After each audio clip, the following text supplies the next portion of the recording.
Muy buenas noches para todos, bienvenidos a tu casa de restauración familiar, tu casa en Carolina.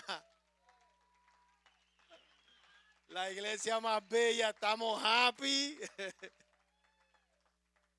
No hay struggle. Eh, yo no te puedo explicar. Sé que estamos live, no vas a entender ni papa. Pero ya, para hacer countdown, estamos live.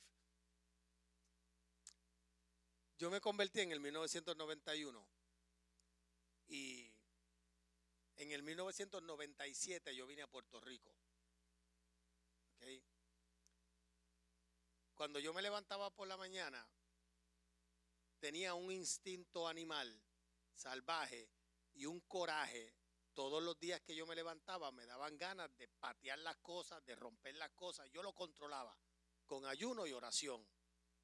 Y siempre yo estaba sometiendo ese demonio que aún siendo cristiano, todavía yo no había sido libre. Y alguien me llevó a Las Marías, al pueblo de Las Marías en Puerto Rico, por allá en el noroeste. ¿Alguien ha ido a Las Marías? Pues yo fui, me llevaron. Y me llevaron a casa de esta pareja que Dios usaba mucho en liberación. Y después que yo llegué allí, porque yo pedí llegar allí, me arrepentí. Porque ellos comenzaron a hablarme, yo me empecé a sentir incómodo. Y yo dije, ¿qué yo hago aquí? Y la pareja hablaba cosas normales, tranquilo, todo el mundo. Y yo, ¿por qué hablan tantas babas y no vamos al grano, a lo que vinimos? Y ellos seguían regodeándose y hablando de todo, menos de a lo que yo fui. Y eso me pareció a mí interesante, curioso, no lo entendía. Y me comencé a impacientar, salud. Me comencé a impacientar. Y ahí es que ellos empezaron otros temas. Y yo pues intervine y dije, ok, pero ¿a qué fue que vinimos? Y el varón me mira y me dice, tranquilo, relax. ¿Para qué fue eso? ¿Cómo que tranquilo, relax? ¿Por qué me dices tranquilo, relax? No, tranquilo. Relax, estamos bien. Y yo, no, es que no estamos bien. Estamos mal. Y ahí yo comencé a, usted me entiende, ¿verdad? Me entraba como por los pies. La fragancia, el calentón ese bien malo. Y ellos pues ahí se dieron cuenta que ya yo estaba al borde de, usted sabe, ¿verdad? Y ahí ella dijo, vamos a orar. ¿Por qué no nos ponemos de pie y vamos a orar? Y yo que no les dé con cantar ahora. Y vamos a orar y comenzaron a orar. Y salió Hulk, Mr. Jekyll y Mr. Hyde. Pues Jekyll era el terrible. Jekyll, ¿verdad? Pues ese salió a pasear. Y cuando yo caí en conciencia, yo por poco le destruyo la sala a esa gente. No me podían controlar, pero yo fui libre. Y aquel demonio de violencia que entró en mí cuando yo tenía 13, 14 años, por un acto de violencia que yo cometí, porque yo de chamaquito vivía con temor en el barrio donde yo me crié, y yo para no vivir con temor, yo preferí ser de los opresores antes de los oprimidos. Y me convertí en un violento de la vida. Y me dijeron hasta cuándo entró el demonio en mi vida y todo. Una cosa bien interesante, como Dios usaba a esas personas. Pero yo fui libre. Esa es la historia larga, bien corta. Cuando yo vengo de Las Marías para Guaynabo, para mi casa, yo pensé, yo no recuerdo la última vez que yo me sentí así. Ni siquiera estaba en mi memoria la última vez que yo me sentí con esa paz y con esa tranquilidad, que yo lo único que yo quería era disfrutar aquello. Ok. Ya yo quiero acostarme a dormir hoy para levantarme mañana. Porque de la forma en que yo me siento cuando yo me despierto, yo no te la puedo explicar. ¿Por qué yo te estoy diciendo esto? Porque a veces llevamos años en cautividad por desconocimiento de la misma palabra. Yo llevo 30 años estudiándola. Pero la revelación que yo tuve de las maldiciones generacionales cambiaron mi vida. Y cuando yo hice esa oración aquí el domingo, a mí me importó un pepino angolo donde yo estaba. Yo quería que esa maldición en mi vida fuera cancelada. Y hoy yo puedo decir que fue cancelada porque el lunes yo le dije a mi esposa, yo no voy a cantar victoria. Hoy me levanté happy, pues yo no sé mañana. Pero hoy estoy bien. Pero no cantemos victoria, vamos a esperar.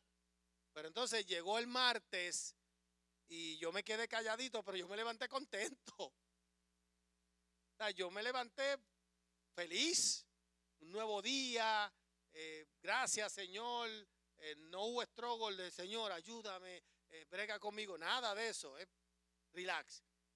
Pero hoy yo me levanté aún mejor, contento. Yo quiero que llegue mañana y el viernes y el sábado y muchos días, porque yo no quiero que esto se interrumpa. Y yo voy a evitar que eso regrese a mi vida. Entonces se acabó. Y hoy compartía con mi hija sobre ese tema. Todo tiene que ver con el conocimiento, la revelación de la palabra. Déjame buscar a ver si le puedo dar share a esto porque no me aparece. Así que aquí está. Séptima parte. Déjame darle share. Ya. Y es algo curioso porque lo que yo voy a compartir contigo, yo quisiera que más gente entendieran esto. Y ha habido una lucha con esta clase. Ya les expliqué por qué. Pero yo tengo que tomar decisiones. Y la decisión correcta es que esto funciona. El estudiar las escrituras funciona. Y a veces, pues, siempre en las predicaciones siempre hay una enseñanza. Pero detenernos a dar datos que regularmente en una predicación no se dan, porque es una predicación, pienso que funciona. Y la carta a los romanos es una carta exquisita, que si ponemos nuestra atención, vamos a sacar mucho bien de ella. Y hoy nos toca hablar del poder del evangelio. Y pienso que la información que te voy a dar es bien poderosa y va un poquito más de lo que a veces pensamos. Okay. En Romanos, Pablo incluye la más clara definición de tema que se encuentra en cualquiera de sus epístolas. Y vamos a analizar los versos 16 y 17 del primer capítulo. Romanos 1, 16 y 17.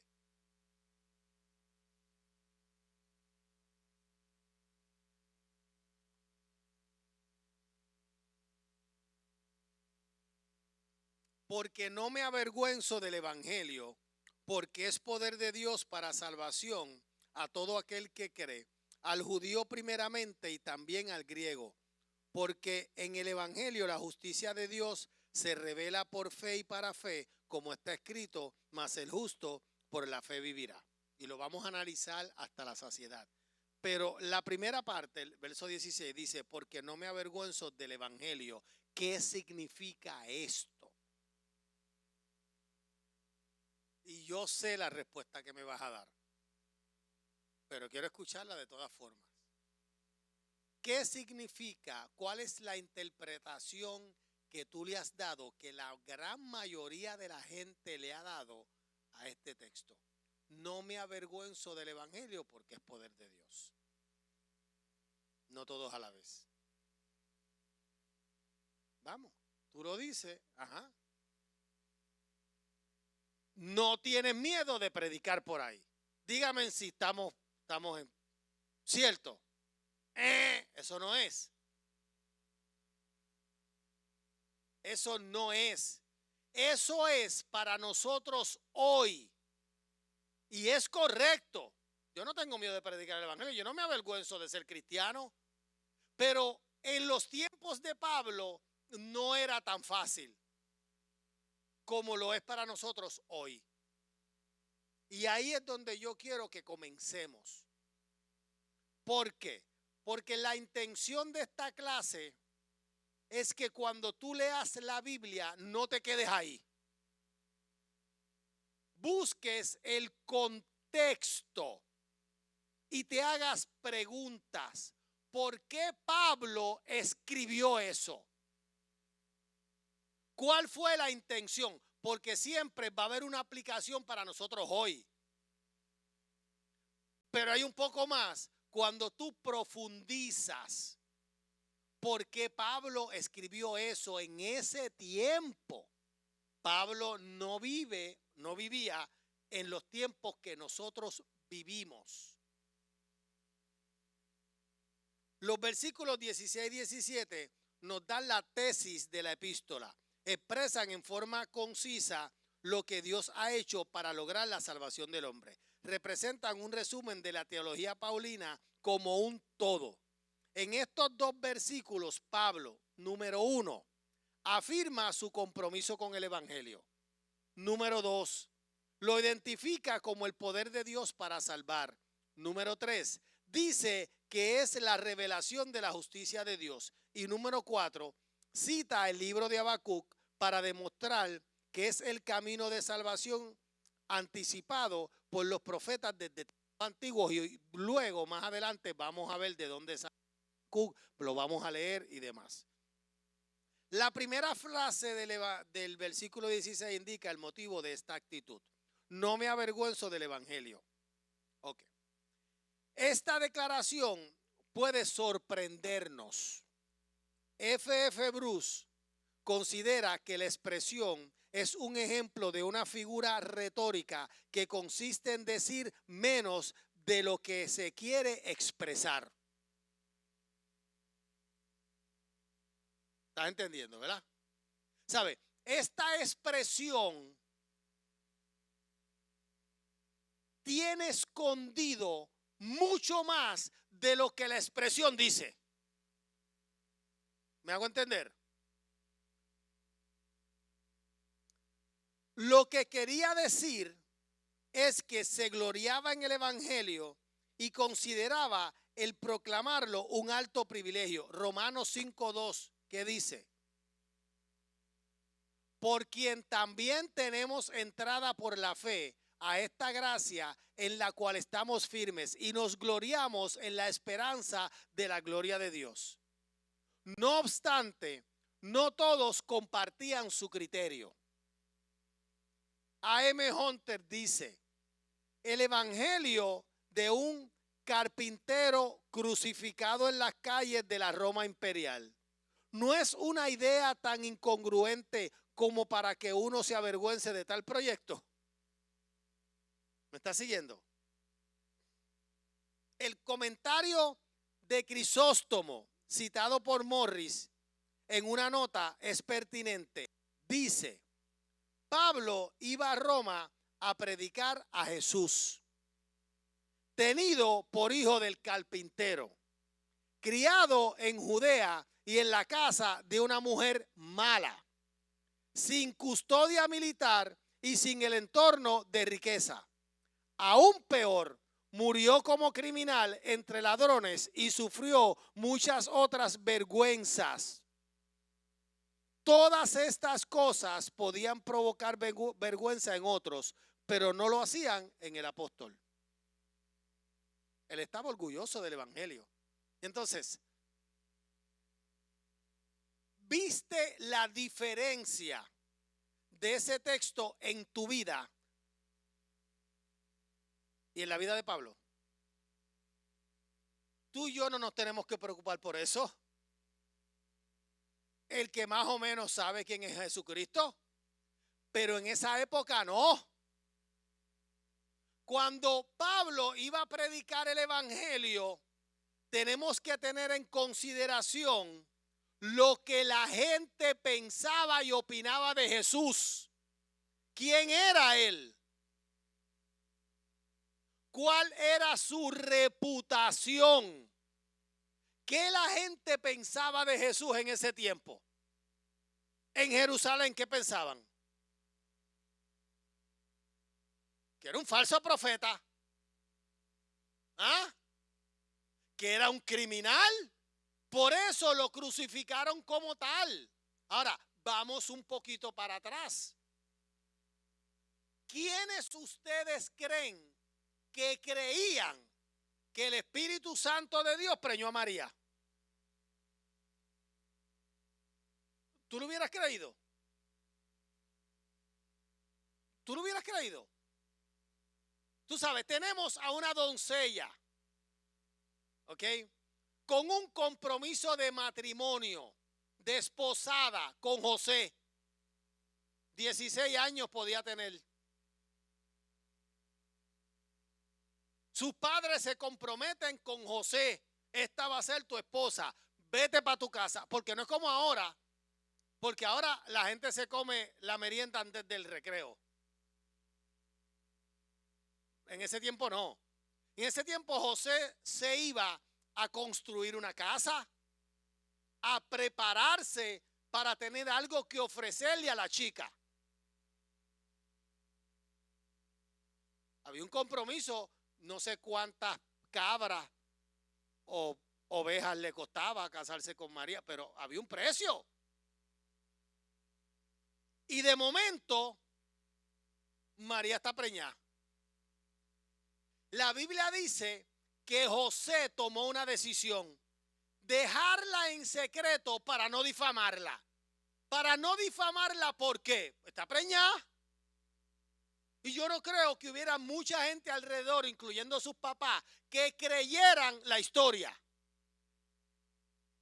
Ahora, dicen los médicos que los fetos, los bebés en el vientre, están conectados al sistema nervioso central de su madre, ¿cierto? Puede ser lo que estaba recibiendo el nene. ¿A qué se tuvo que exponer María? Ok, el ángel le habló a José, todo se arregló y la joven parió el Mesías. ¿Qué fue lo primero que pasó? Que Herodes mandó a matar a todos los niños y ellos tuvieron que huir a un país extraño. Y esa fue la infancia de aquel niño, el Hijo de Dios en la tierra. 100% Dios, 100% hombre. Gossip, en español. Chismes. Los chismes en Nazaret, ¿cuáles eran? Luego, luego el chamaquito regresa. José lo recibió como su propio hijo. Y todo el mundo conoce a Jesús como ¿qué? El hijo del carpintero. El hijo de la mujer mala que engañó al carpintero. Porque no se sabe qué pata puso ese huevo. ¿Me sigues? No estudia teología con los fariseos, los saduceos y los escribas. No tiene un doctorado en el Pentateuco. ¿Es quién? Nadie. El hijo del carpintero y el hijo de la mujer mala. Y este es el contexto en que Pablo escribe esa frase. ¿Qué se pensaba de Jesús en Roma?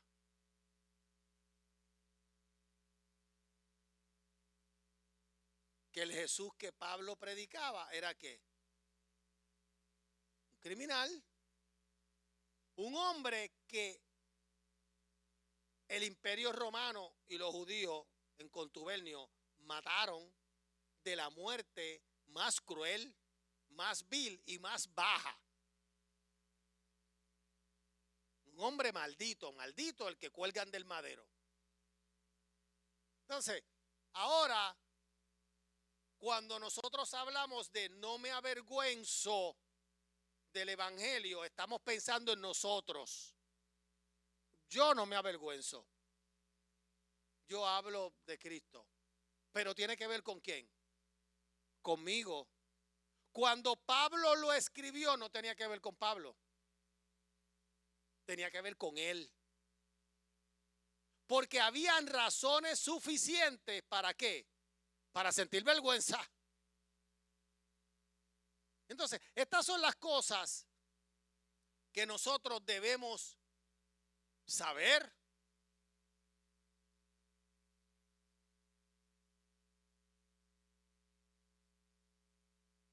Sin embargo, Pablo estaba orgulloso del evangelio. ¿Por qué? Pablo se ha referido al evangelio en términos de su contenido y de su relación con el Hijo y con el Padre. Y aquí lo menciona con referencia a su eficacia. El apóstol ha experimentado el efecto del evangelio en su propia vida y ha visto su efecto en la vida de otros. Por eso puede describirlo en términos de poder.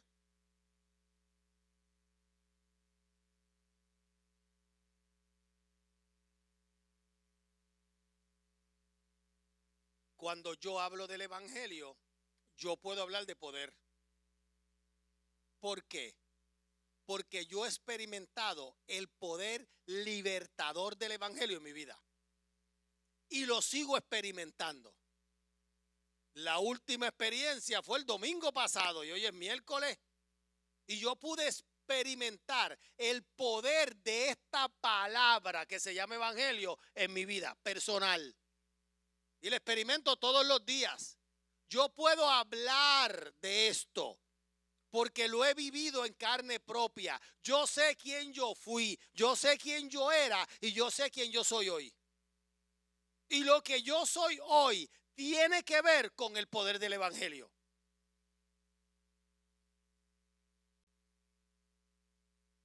Es frecuente la asociación del evangelio con poder en los escritos paulinos. Romanos 15, 19, ¿qué dice? Con potencia de señales y prodigios, en el poder del Espíritu de Dios, de manera que desde Jerusalén y por los alrededores hasta Ilírico, todo lo he llenado del evangelio de Cristo. Primera de Corintios 1, 18. Porque la palabra de la cruz es locura a los que se pierden, pero a los que se salvan, esto es a nosotros, es poder de Dios. Primera de Corintios 1:24. Mas para los llamados, así judíos como griegos, Cristo, poder de Dios y sabiduría de Dios. Primera de Corintios 2:5. Para que vuestra fe no esté fundada en la sabiduría de los hombres, sino en el poder de Dios. Segunda de Corintios 13:14. Porque aunque fue crucificado en debilidad, vive por el poder de Dios, pues también nosotros somos débiles en él, pero viviremos con el poder, viviremos con él por el poder de Dios para con nosotros. Efesios capítulo 3, verso 20. Y aquel que es poderoso para hacer todas las cosas mucho más abundante de lo que pedimos o entendemos, según el poder que actúa en nosotros. Colosenses 1, fortalecidos con todo poder, conforme a la potencia de su gloria, para toda paciencia y longanimidad. Y verso 12.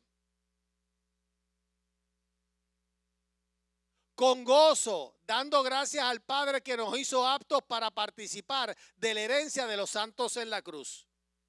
Segunda carta de Timoteo 1:7. Porque no nos ha dado Dios espíritu de cobardía, sino de poder, de amor y de dominio propio. El apóstol no dice que el evangelio contiene poder u ofrece poder, sino que es poder. Escucha, la transmisión del evangelio no es la mera transmisión de palabras.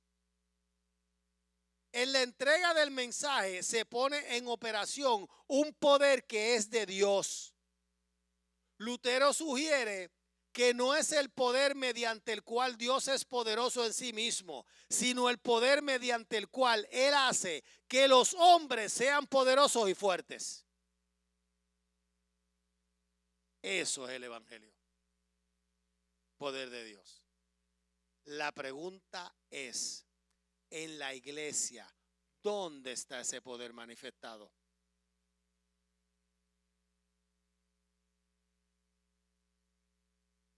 La iglesia tiene esta revelación. Cada miembro, no me digas el pastor, no me digas los líderes, no me digas los profetas, los apóstoles, no. La iglesia, tú que eres iglesia, tienes la revelación y el conocimiento de esto. De que cuando tú hablas del evangelio, lo que sale de tu bendecida boca es puro poder que transforma.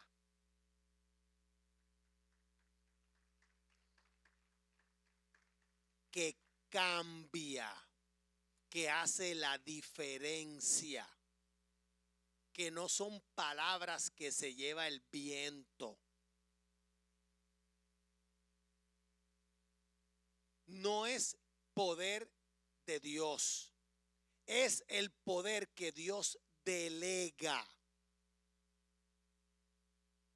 Por eso Jesucristo sopló en sus discípulos y les dijo, vayan. ¿Vayan y qué?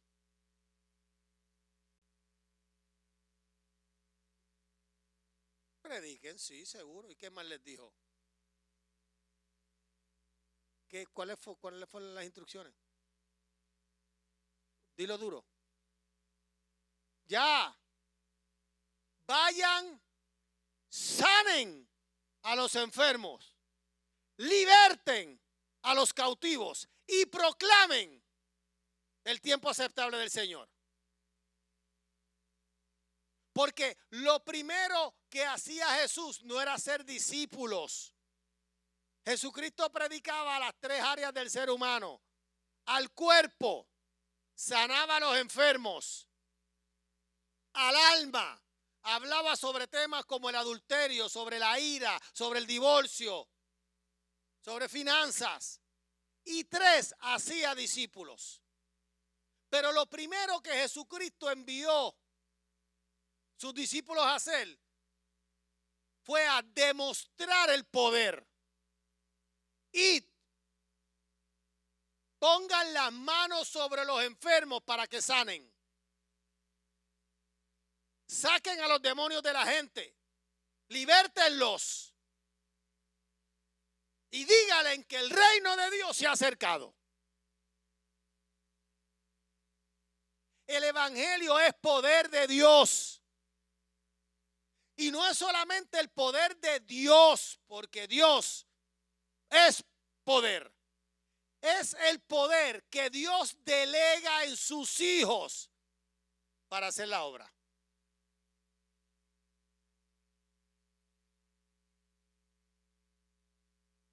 Jesucristo no llegó a la tierra para vivir miles de años. Vivió 33 años. Tiempo suficiente. Primero los primeros 30 era porque la ley de los judíos, él tenía que cumplirla y él no podía ser rabino antes de los 30 años. Y los otros 3 fue el tiempo que él le tomó en levantar un pequeño ejército de 12 y luego de 70. Y luego dijo consumado es.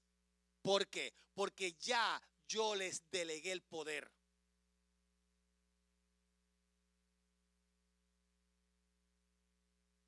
Y dijo, es necesario que yo me vaya. ¿Para qué? Para que el otro consolador, la promesa del Padre, venga. Porque yo no puedo estar presente con ustedes todo el tiempo, porque yo tengo una limitación de un cuerpo y puedo estar en un solo sitio a la vez. Pero el que viene, el espíritu de poder, que se va a manifestar en la fiesta de Pentecostés, que fue lo que provocó todo esto. El que va a estar con ustedes todos los días hasta el fin es el dínamo, es el rúa.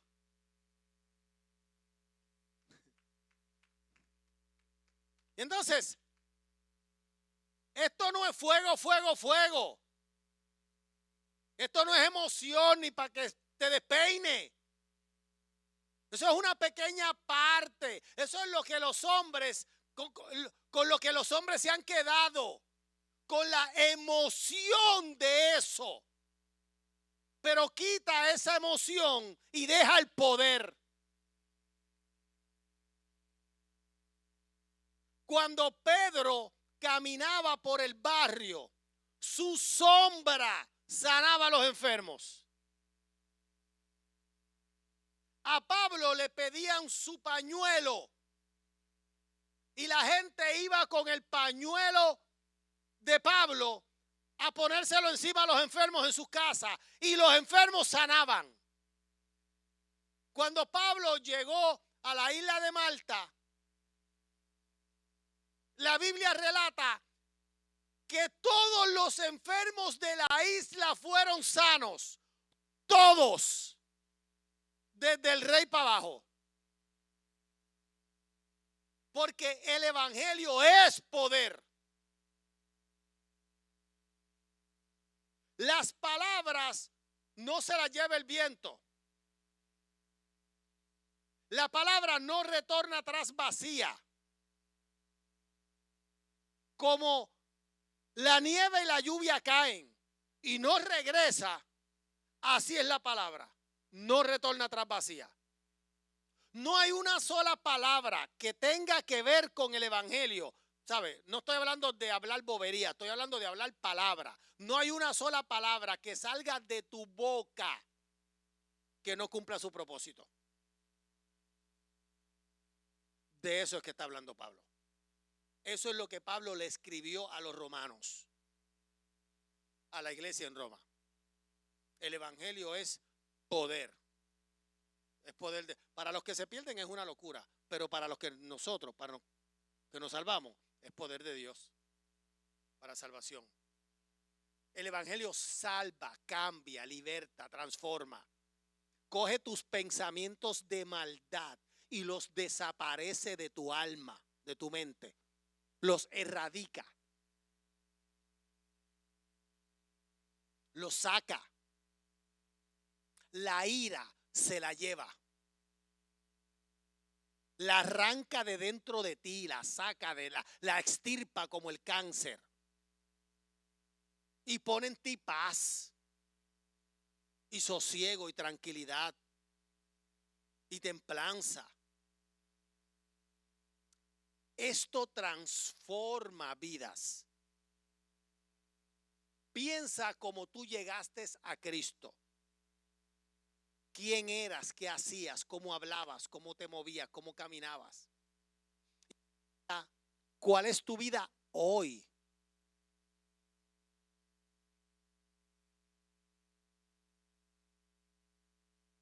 Desde que te levantas por la mañana, ¿qué te mueve? ¿Cuáles son tus metas? ¿Cómo te comportas con tu esposa, con tu esposo, con tus padres, con tus hijos, en el trabajo? Piensa cómo tú vives y piensa cómo tú vivías antes de Cristo. Y vas a ver el poder del evangelio en ti. Activo, vivo.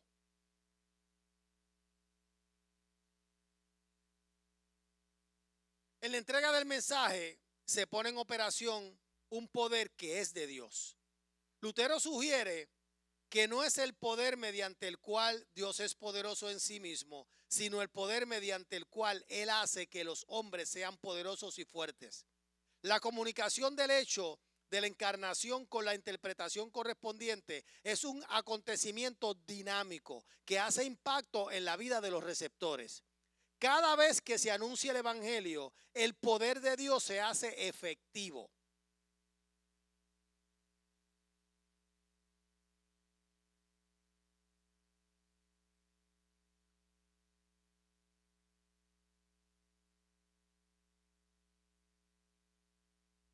Cuando el evangelio es predicado, no se trata solamente de una palabra que se pronuncia, sino de algo que acontece. El evangelio es poder de Dios, pero no es poder de Dios sin rumbo. Tiene una finalidad específica, es para salvación. La idea expresada por la palabra traducida como salvación es la eliminación de peligros que amenazan la vida y la consecuente creación de condiciones favorables con los beneficios resultantes. Te lo repito. Okay. La idea expresada por la palabra traducida como salvación, cuando tú traduces esta palabra, salvación, es la eliminación de peligros que amenazan la vida y la consecuente creación de condiciones favorables con los beneficios resultantes. ¿Sabe? El peligro que acecha tu vida es removido. Y ahora Dios vuelve al segundo día de la creación y comienza a crear condiciones a tu favor. Pero no se ve.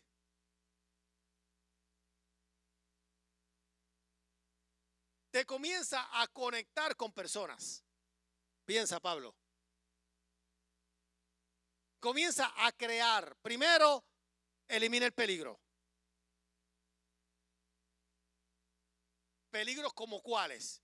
Cuando tú te convertiste, ¿cuál era uno de los peligros? Las drogas, los panas. Mira. Escucha.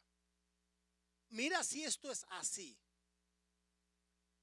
Que yo estoy seguro que cuando tus panas que te ofrecían droga, que compartían droga contigo, lo digo porque esto es algo público, las cosas comenzaron a cambiar aún con ellos y ya decían, deja a Pablito afuera. ¿Cierto o falso? No invites a Pablo. Déjalo quieto. Ese hombre está buscando de Dios, deja a ese hombre quieto ahí en la iglesia. ¿Cierto o falso? No me equivoco. Porque Dios empieza, y entonces tú a veces empiezas a pelear con Dios, pero es Dios, te empieza a quitar gente del lado. Se van de tu lado. ¿Qué otros peligros? Pensamientos. Se van esos pensamientos porque son peligros para tu vida. Dios empieza a sacar los peligros y comienza a crear y a provocar situaciones favorables para que tú perseveres. Un nuevo trabajo, una nueva relación. Pero no se ve. Pero si tú examinas tu vida pasada, tú te das cuenta de, piensa, Rosa, tú te das cuenta de todas las cosas que Dios quitó, peligros, y todas las cosas, recursos que Dios añadió. Eso es el evangelio. Ese es el poder de Dios activo, funcionando en la vida de nosotros. Y a veces nos resistimos porque hay cosas que Dios nos va a quitar que no queremos soltar. Y si tú te empecinas, ahí es que te atrasas. Ahí es que tú mismo le restas poder y eficacia al evangelio, porque hay una resistencia de tu parte. Cuando sabemos esto, es más fácil porque fluimos. Quita todo lo que tú quieras quitar de mí, Señor. Quita todo eso. Pero cuando Dios empiece, quédate tranquilo. Porque Dios está eliminando peligros. Y está añadiendo beneficios. Y el diablo no quiere que tú escuches esto.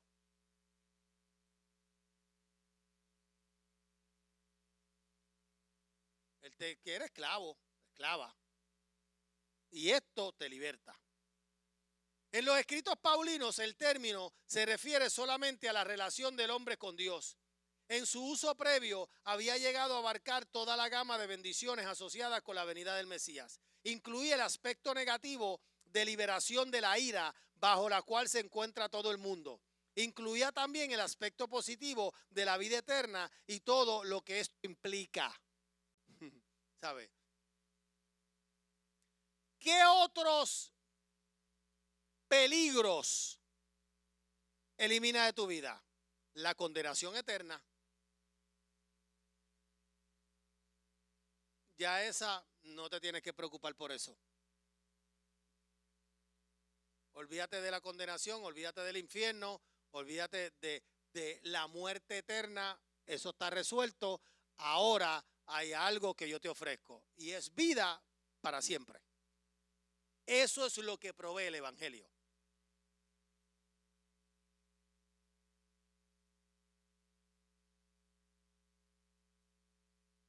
El término significa todas las bendiciones que solamente Dios puede dar en respuesta a la necesidad y anhelos más profundos del ser humano. Es el término general para hablar de la obra de Dios a favor del ser humano. Los demás términos, perdón, justificación, reconciliación, etcétera, indican aspectos de la salvación. Todos son beneficios añadidos. En su aspecto positivo trae una rica variedad de bendiciones de Dios. En su aspecto negativo indica, entre otras cosas, salvación de la ira, de la hostilidad de Dios, de la enajenación de Dios y del yugo de la esclavitud. Característicamente, Pablo habla de la salvación en tiempo futuro, pero puede usar el tiempo pasado para referirse al concepto, pues el acto decisivo mediante el cual se logró la salvación ya ha ocurrido. La sanidad, búscala para atrás. 2022 años. Ya ocurrió. Todo ocurrió en aquel momento. Cuando Jesús dijo, consumado es, todo eso ocurrió. Aún para el futuro. También se refiere a la salvación en el tiempo presente para señalar el proceso que continúa. Lo que Pablo está diciendo aquí entonces es que el evangelio es el poder efectivo de Dios activo en el mundo de los seres humanos para lograr la liberación de su ira en el juicio y la restauración a la gloria de Dios que ha sido perdida mediante el pecado. Es una salvación escatológica cuyo esplendor ya está reflejado en el presente de aquellos que la comparten. Esto está poderoso. ¿Sabe? No te preocupes por el futuro. Tú estás salvo. Vas para el cielo conmigo, forever and ever, pero disfrútalo aquí ahora. Comienza a disfrutarlo ya. Y es triste porque muchos cristianos no lo están disfrutando.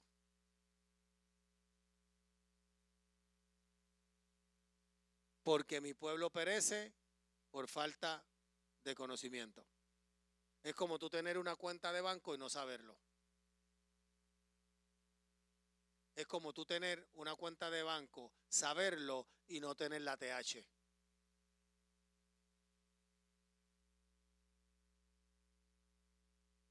Todo lo que tenemos y todo lo que desconocemos. La respuesta adecuada al mensaje es fe. Se trata de fe en el mensaje, fe en Jesucristo, quien es su contenido, y fe en Dios que ha actuado en Cristo y de quien es el poder. Te lo repito. Se trata de fe en el mensaje, fe en Jesucristo, quien es su contenido, y fe en Dios que ha actuado en Cristo y de quien. Es importante entender el sentido correcto de fe en relación con la salvación. No es una condición para recibir la salvación, sino el medio por el cual se transmite. Y aquí tengo que hacer un alto porque está tan mal enseñada la fe. Y la Biblia dice que sin fe es imposible agradar a Dios. Pero la fe está tan mal usada. Mire, hermano. Y esto a lo mejor le choca a algunos. Para tú tener un carro nuevo, tú no necesitas fe. ¿Qué tú necesitas? Buen crédito para que te la aprueben.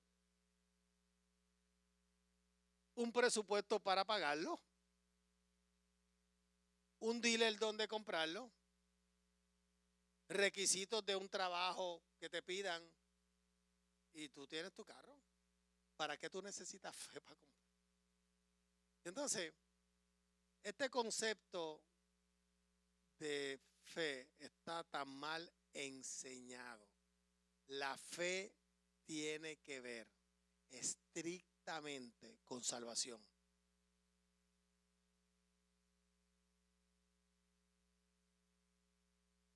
Y hay predicadores que incluso han enseñado, han dicho, yo lo he escuchado, que Dios solo se mueve por la fe y no por la necesidad. ¿Alguien ha escuchado eso? Si tú no tienes fe, Dios no se mueve. ¿En serio? ¿Y por qué los discípulos no se ahogaron? Yo me pregunto.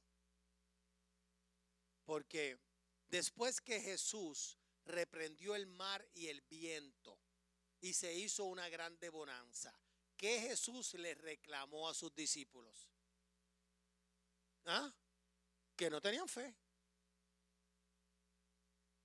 Oye, pero ¿y por qué ustedes estaban con ese criterio? ¿Por qué? Porque ni sus discípulos conocían el poder delegado. Porque si Pedro lo hubiera entendido, Pedro calma el mar y el viento. Dejen a Jesús dormir, que está cansado. Yo me encargo. Viento, uy, cállate, en el nombre de Jesús. Silencio. ¿Y qué le pasa al mar? Se calma.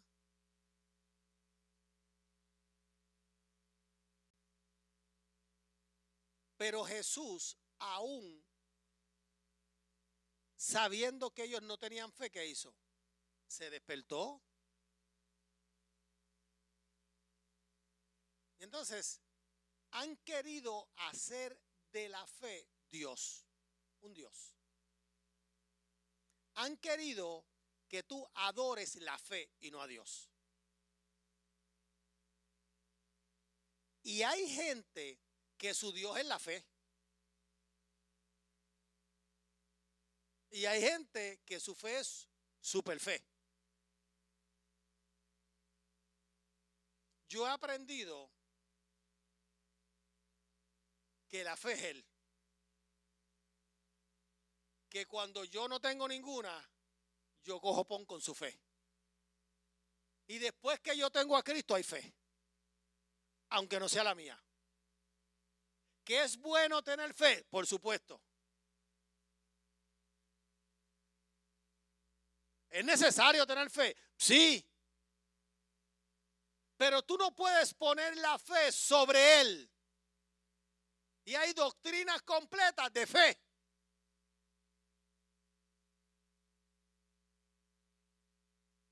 Sin fe es imposible. Y es importante. Y es necesaria. No estoy diciendo lo contrario. ¿Alguien me ha escuchado a mí decir lo contrario? Pero en el momento que tú no tengas ninguna,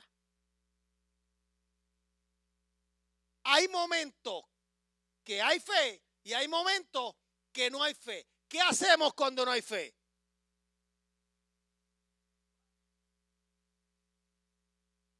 Porque si yo me fijo solamente que si fe es imposible, ahí hay que, no puedes sacar ese texto fuera de contexto. Porque el día que no tienes fe, ¿a que tú no agradas a Dios? ¿Dónde queda Jeremías 33? Clama a mí, yo te responderé. En el momento que no hay fe, hay un clamor de socorro. Hay un trono de gracia y de oportuno socorro. Hay un lugar donde tú puedes ir y decirle a Dios, aún con esta fe, como un grano de mostaza.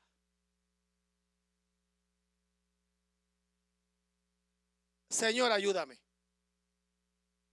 Y entonces el concepto, que es el error. Yo soy un hombre de fe. Yo estoy probado. Pero han habido momentos en mi vida que mi fe ha desfallecido.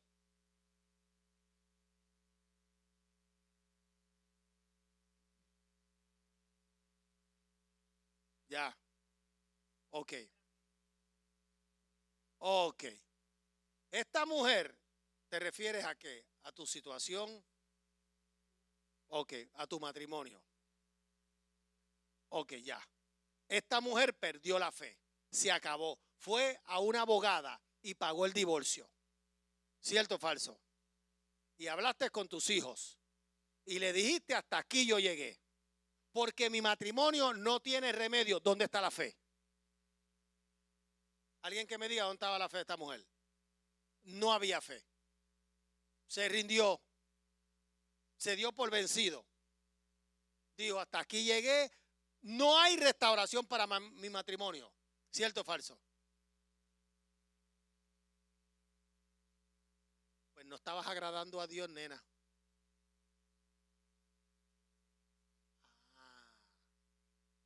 Por eso no podemos usar ese texto fuera de contexto. Porque esta mujer, por ese texto, no estaba agradando a Dios. Cuando Dios tiene un propósito, cuando Dios va a restaurar a alguien, mira, cuando tú piensas en tu situación, sí había fe. ¿Quién tú crees que tenía fe en tu situación? Porque tú no eras.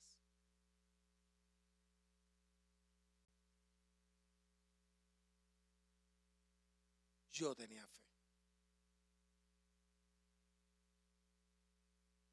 Bueno, por supuesto, la misericordia de Dios estaba activa, pero había alguien en esa oficina que tenía fe. A lo mejor Yamil tenía fe. Como se veían las cosas y en la conversación, él también se había rendido. Tú querías, él no quería, pero se había rendido. Pero habíamos tres. Y si tú tienes buena memoria, yo intervine. ¿Y qué palabras te dije?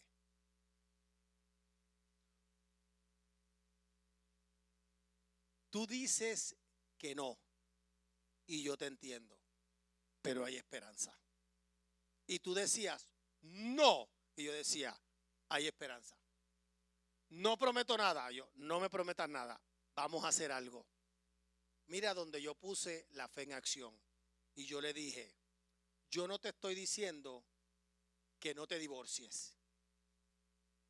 No es eso lo que te estoy diciendo. Yo te estoy diciendo que lo pongas en hold. Que no te divorcies hoy.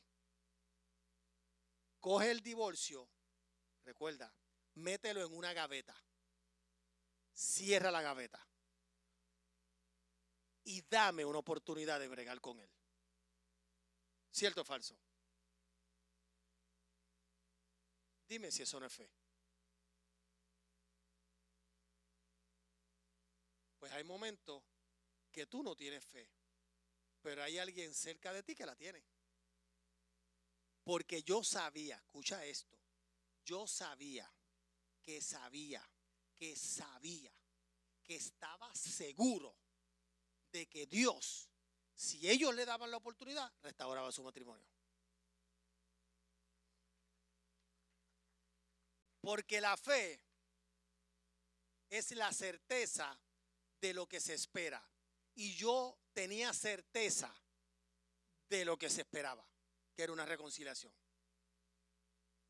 La convicción de lo que no se ve. No se veía la reconciliación, pero yo estaba convencido de que el evangelio es poder. Que si yo lograba predicarle a aquel sinvergüenza, que ahora es un santo, no. Si tú miras a un hombre como su esposo, como era, y tú hablas con él hoy como él es, ahora la que yo tengo que tener cuidado es a ella. Es un santo varón. Ese es el poder del evangelio. El poder que cambia, el poder que transforma, el poder que restaura.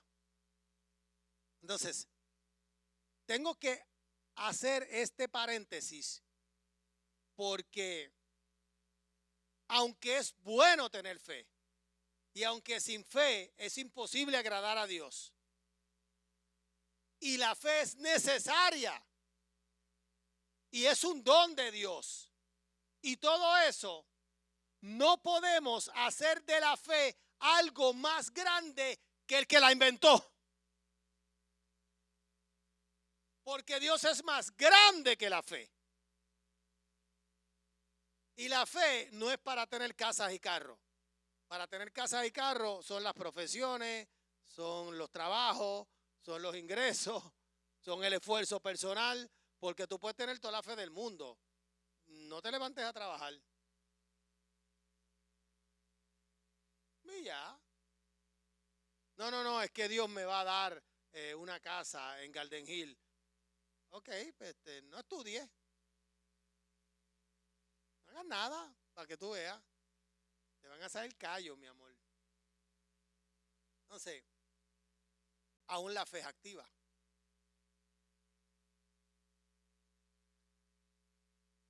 Escucha. Es importante entender el sentido correcto de la fe en relación con la salvación. No es una condición para recibir la salvación. Esto es pesado. Sino el medio por el cual se transmite.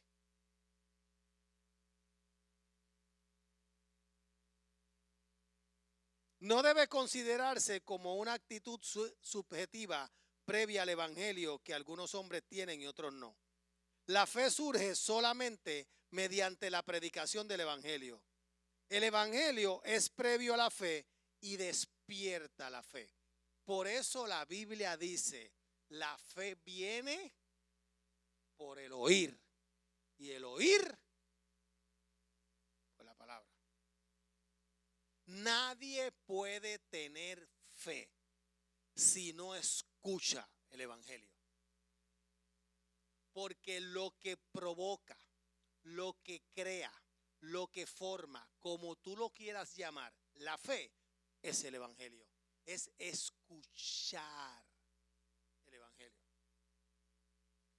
La fe nace de ahí. Surge solamente mediante la predicación del evangelio. El evangelio es previo a la fe y despierta la fe. tampoco debe considerarse como una contribución de parte del hombre a su salvación, como un mérito a cambio del cual Dios concede la salvación. La salvación es siempre obra de Dios y no del hombre. Ponte sobre tus pies. ¿Alguien entendió la diferencia o hay dudas?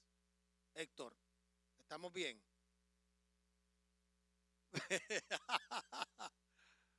Héctor está procesando.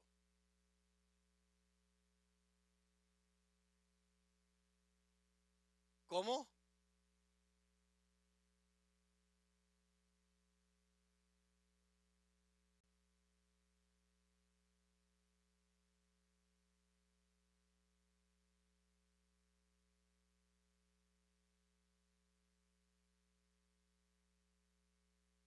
Ok, para los que están viendo, Héctor está diciendo que él tuvo una experiencia de vida, pero esta enseñanza le revuelve acá la cabeza.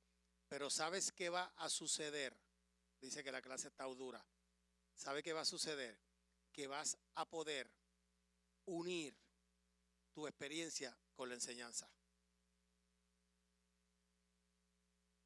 Y tenemos que tener cuidado con experiencia y tenemos que tener cuidado con enseñanza. Porque siempre tenemos que irnos al centro. Ok. Para que no hayan dudas. La fe es necesaria. La fe es importante. Hay que tenerla. Pero la fe no viene antes del evangelio. Lo que produce la fe es el evangelio. Porque si no, la salvación fuera por obra. Y Dios es tan cuidadoso. Y Pablo lo enseña. ¿Ah? Ya. Es por gracia, por medio de la fe. La fe es el vehículo, pero la esencia es la gracia. Es el amor de Dios lo que provoca todo. Y entonces, si no entendemos esto, nos podemos desviar. Y la línea es tan fina y la malinterpretación de la fe ha causado tanto daño allá afuera, en otras iglesias donde se predica eso. Mucho daño. Si no entendemos, y mejor no se puede explicar. La fe es el vehículo mediante el cual ocurren unas cosas, pero todo comenzó con la predicación del evangelio. Todo el que tiene fe escuchó el evangelio primero. Porque la fe viene por el oír. Y el oír de la palabra. El que no escucha palabra tiene suerte, no fe. Tiene dicha. Tiene como se llama en el mundo, pero no fe. Pero el que escuche el evangelio la tiene. Y el que escuche en el evangelio, el que escucha esta palabra, tiene poder. Porque esta palabra es poder. Antes de terminar con la clase,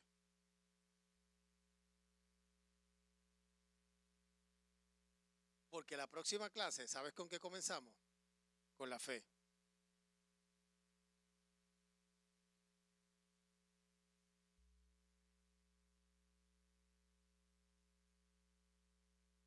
No lo podemos dejar ir así, ¿verdad que no?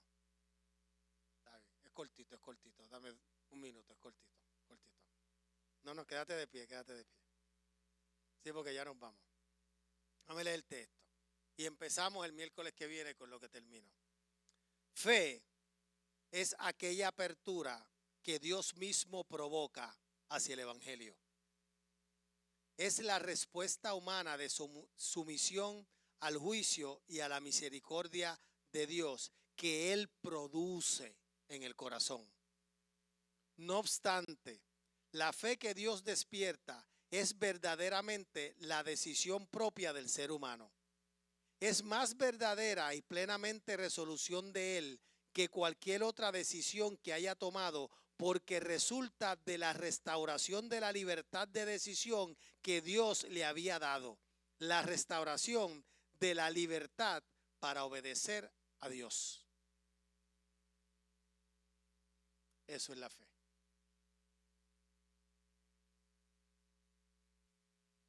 Por eso escuchas el Evangelio, te abres a regresar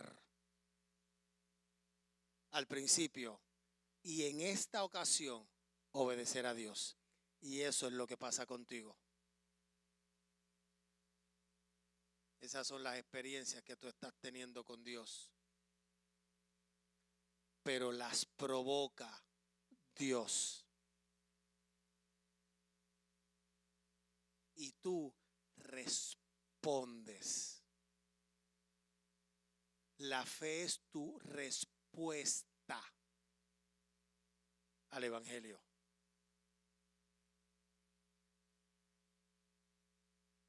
Esa es la fe. Y si lo entendemos, no nos desviamos. Antes de terminar, ven acá, dame un abrazo.